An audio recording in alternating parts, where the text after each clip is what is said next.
নমস্কার বন্ধুরা, আজ শনিবার ভাবছি কি রাখবো। নিরামিষ হলে তো একটু ভাবতেই লাগে, কি চিন্তা ভাবনা করছি।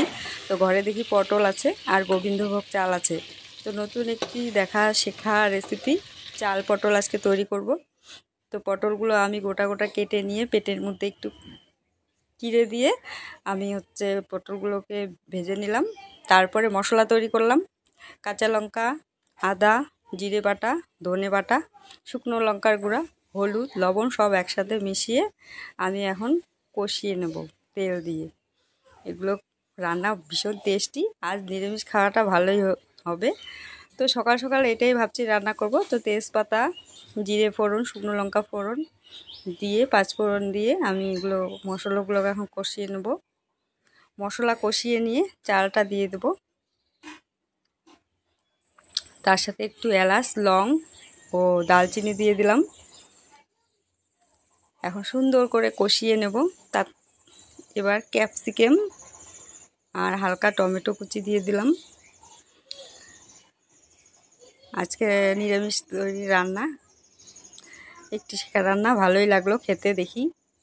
তো এটা আমি এখন তৈরি করে নিলাম। মশলাটাকে কষিয়ে আতপ চাল দিয়ে গোটা পটলগুলোকে আমি এখন ঢেলে দিয়ে কষিয়ে গরম গরম এগুলো এখন রান্না করে নেব। এই যে চাল দিয়ে দিলাম। এখন চাল মশলা সব একসাথে কষিয়ে নিচ্ছি। লবণ টবণ সব দিয়ে দিচ্ছি। এখন পটলগুলো ঢেলে দেব।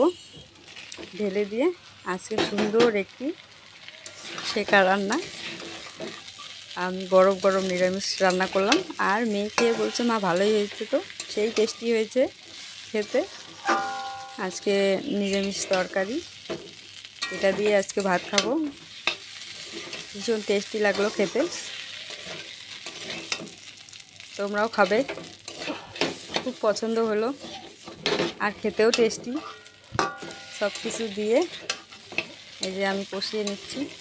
কষিয়ে নিয়ে এখন একটু হালকা জল দেবো, বেশি জল দেব না। হালকা জল দিয়ে মাখা মাখা করে আমি এটা এখন নামিয়ে নেব। একটু ফুটিয়ে ধনে পাতা দিয়ে আমি নামিয়ে নেব। খেতে ভীষণ টেস্টি হয়েছে। জল দিয়ে দিলাম। এখন এটা ফুটিয়ে নামিয়ে নেব।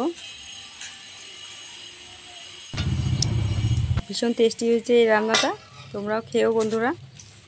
যেদিন নিরামিষ থাকবে ওদিন তোমরা এই পদ্ধতিতে রান্না করে খাবে। ভীষণ টেস্টি লাগলো। এটা দিয়ে আমাদের ভাত খাওয়া হয়ে গেল একবেলা।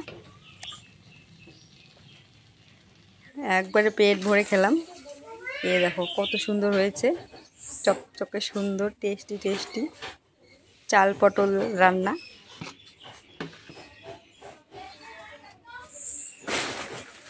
তোমরাও এভাবে খেও, আমরাও খেলাম, ভালোই লাগলো খেতে। আবার দেখা হবে। টাটা বন্ধুরা।